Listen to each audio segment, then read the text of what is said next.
Isinusulong naman sa Kamara ang mas malakas na suporta sa industriya ng kawayan sa Pilipinas na maaaring magbukas ng dagdag na trabaho at kabuhayan sa ating mga kababayan.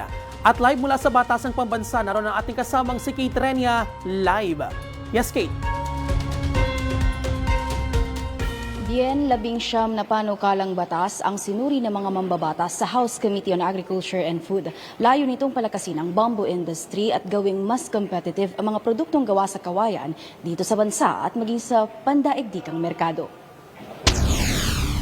Sa pagdinig ng House Committee on Agriculture and Food, binigyang diin ni Chairperson Wilfredo Mark Enverga ang institutionalization ng Philippine Bamboo Industry Development Council o PBIDC. Layunin nitong gawing pangunahing council sa pagbibigay ng polisiya at direksyon para sa industriya. The proposed measure promoting the bamboo industry development for consideration seeks to establish a clear and comprehensive policy framework for the planting, propagation, and development of bamboo as a strategic agricultural and industrial resource.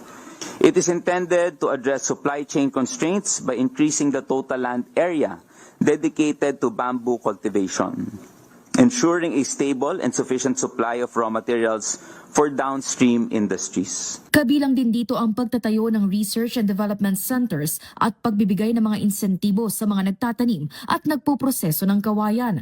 Pero isa sa mga hamon na tinukoy sa pagdinig ang kakulangan ng pondo. Ayon sa Philippine Bamboo Foundation, panahon na para mas tutukan ang industriya. Anya, nahirapan umusad sa Senado ang mga naunang panukala dahil sa usapin ng budget. In Senate, doon po kami nakakaroon ng challenge because they don't want to establish another government agency. They don't want to establish any government agency. So at that time, we were proposing, gawin na lang po yung bureau or whatever you want to connect it to DTI or DA. Because the problem is the budget. We have been attending the council for almost 20 years.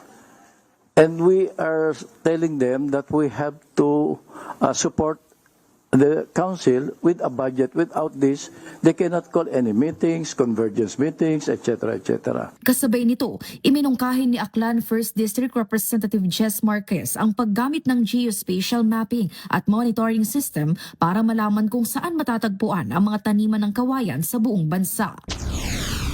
Kung susuportahan din naman natin ang itong council, we should provide the standard and know precisely where our bamboo areas are. Saan ang area nito? Ilan ang land area? Anong species? No? Date and year of establishment? Mortality? No? And napaka-importante.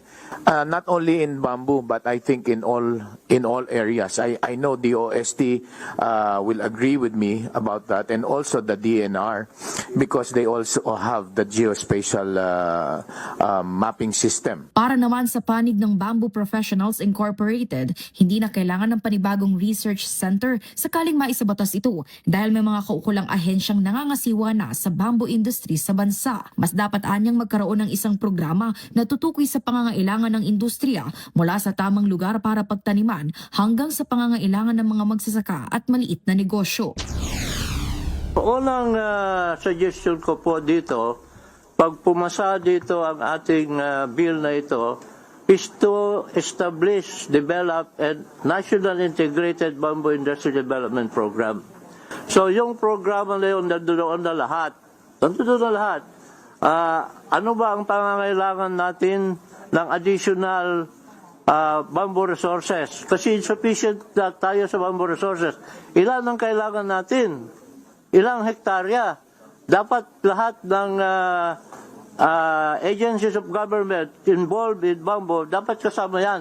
We should also have an inventory of the demand ng industry. Hindi lang yung malalaking industry, but even the micro and small enterprises. Dahil magkakatulad ang layunin ng mga panukala, pinagsama-sama ang mga ito para makabuo ng isang substitute bill. Sa huli, inaprobahan ng komite ang mga panukalang magpapalakas sa bamboo industry. Bilang karagdagang probisyon naman, isasama rin sa panukala ang mga suhestyon ng iba't ibang ahensya at organisasyon bago ito umakyat sa susunod na proseso ng Kamara. Bien, ipinabot din ng Bamboo Professionals Incorporated sa mga mambabatas na dapat din tignan itong production at processing ng mga kawayan dahil anila masuunlad ang buhay ng mga bamboo farmers kung mabibigyan sila ng pagkakataon na makapag-produce nito mga kagamitan pang kawayan, lalo't sila lamang ang nagpa-process ng mga raw materials. Mula rito sa Kamara, balik mo na sa inyo, Bien. Ako po si Bien Manalo. Para maging updated, manatiling nakatutok sa Congress TV Digital at sa iba pa naming social media pages.